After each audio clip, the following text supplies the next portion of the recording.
à tous. On va montrer la plantation, l'explication de la plantation des fruitiers. Voilà, vision pour tous. En premier, les tutelles ont été pré-plantées, mais pas suffisamment plantées, pas tout à fait. Donc on les contrôle. S'ils mettent un petit peu, on les renfonce un peu. C'est important que ce soit le tuteur qui tienne la plante et pas la plante qui tienne le tuteur. Le tuteur est costaud. Le fruitier qui correspond à la variété, en l'occurrence Amandier sultane. Amandier sultane. On contrôle le système racinaire pour voir en fait s'il n'y a pas des racines qui ont été meurtries durant l'arrachage. Là c'est impeccable, tout est sain. Et on habille en fait les racines, ça veut dire qu'on va raccourcir toutes les radicelles qui émettent toutes les racines pour favoriser l'émission des nouvelles radicelles. Donc vraiment pour toutes les pointes, on les retaille avec un sécateur à disposition bien aiguisé. On peut raccourcir un peu. Ça fait pas de mal à la plante.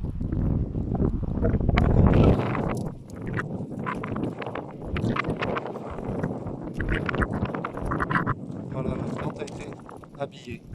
Ensuite, deuxième opération, on praline. L'opération consiste en fait à tremper la plante, les racines dans un mélange de terreau, terre de jardin et un petit peu de fumier, de l'eau pour faire comme une gadoue. Et là, on trempe.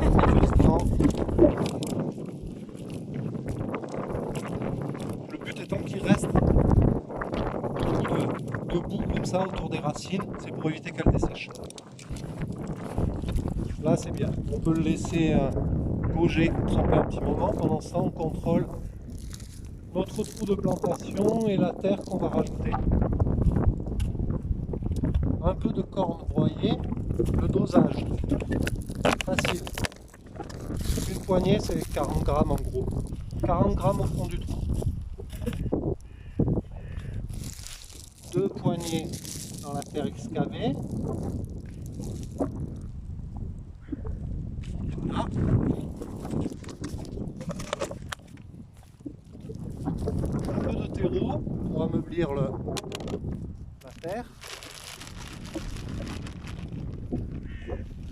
Pareil, on va simplifier de bonne poignée au fond du trou et dans la terre excavée.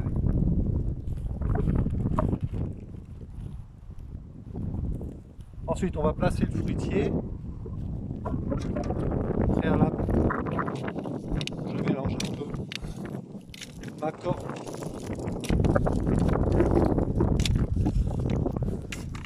et le terreau.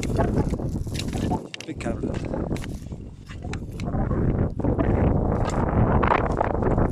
Ensuite, on présente le fruitier contre le tuteur pour voir si on lui trouve une jolie place. Une jolie place. Il est important. Là, on a le porte-greffe et le greffon avec la greffe qui a été effectuée. La greffe doit tout le temps être en dehors du sol. Ça veut dire que là, on va planter à peu près à cette profondeur-là, pour que vraiment le point de greffe soit en dehors du sol.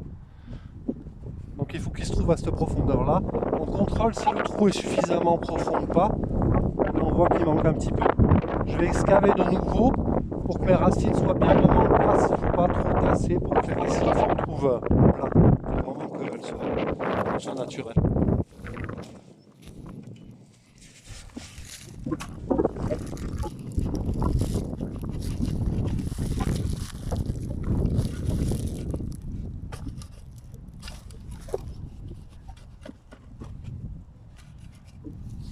Si certains trous, vous devez vraiment creuser trop profondément et que vous tombez sur une zone qui n'a pas été ameublie, parce que les trous ont été effectués avec Étienne, on a cherché à ameublir vraiment en profondeur. On a remis de la terre, en fait ça ne servait à rien d'avoir des trous de 80 cm de profondeur. Mais si vous devez recreuser puis que vous tombez sur une zone dure, je laisserai à disposition cet outil. N'hésitez pas en fait à casser la couche durcie en profondeur. verrez, il y a des zones en fait où la terre est vraiment très meuble et des zones où la terre est un peu dure. C'est le passage des engins. Là, clairement, on est proche du parking. Et quand ils ont fait la... Parce que j'ai mis il fait froid. Quand ils ont fait le parking, ils ont dû rouler avec des engins ici. Puis là, la terre elle est assez dure. Donc on n'hésite pas. Hop. Voilà. On peut se salir les mains.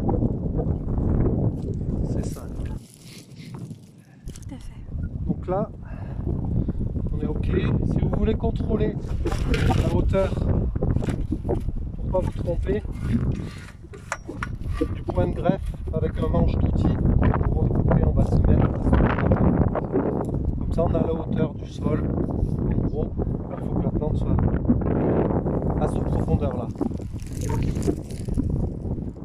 Une fois que le trou est suffisamment gros, on regarde un petit peu l'emplacement des charpentières, puisque là, je vais attacher le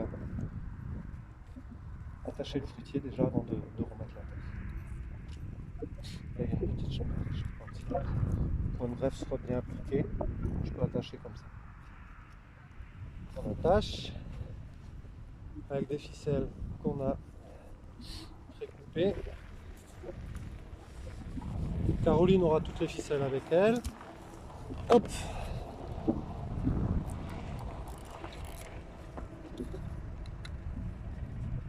Hop.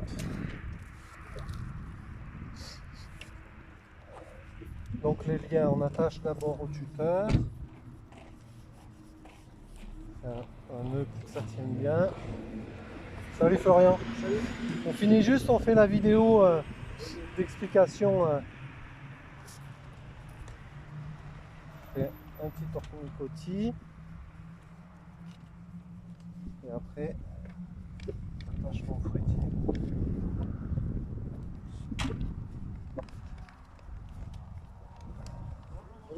Bonjour. Ouais, salut Hugues. Ouais. Peut-être on reprend la vidéo après. Non. Deuxième partie de la vidéo, on rebouche. Non. Donc on continue. On finit juste la vidéo, Hugues.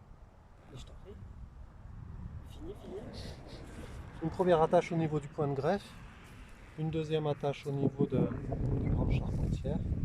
La même chose, on entoure un petit peu le tuteur.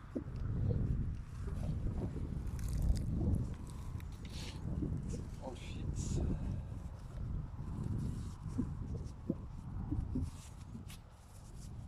Un petit tournicotis.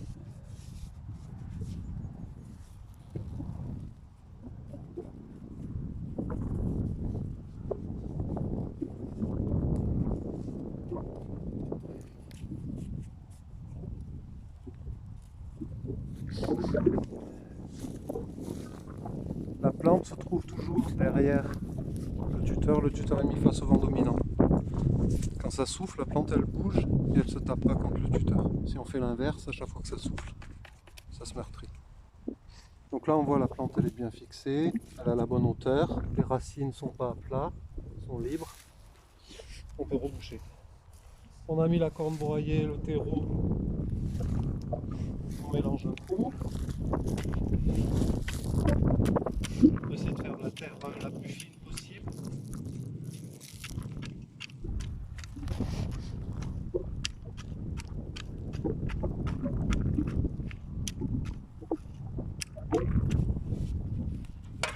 Et on rebouche.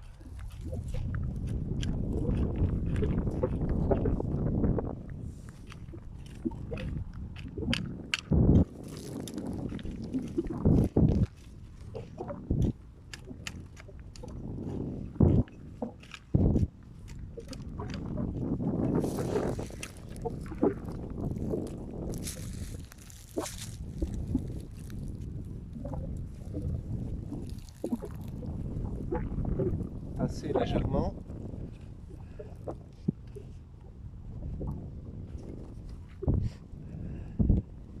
Donc la terre est assez légèrement au pied. Et ensuite on va arroser abondamment, 5-10 litres d'eau. Et c'est l'eau en fait qui finit de tasser la terre au niveau des racines. Donc quand on tasse avec le pied, on en profite pour faire comme un genre de cure. cuvette. Comme ça, l'eau d'arrosage va rester autour de la plante. Là, c'est terminé. On va arroser. Suite à l'arrosage, on va faire un paillage avec les bottes de paille qu'on a. Et ça va rester comme ça tout l'hiver. Merci bien. Bonne plantation pour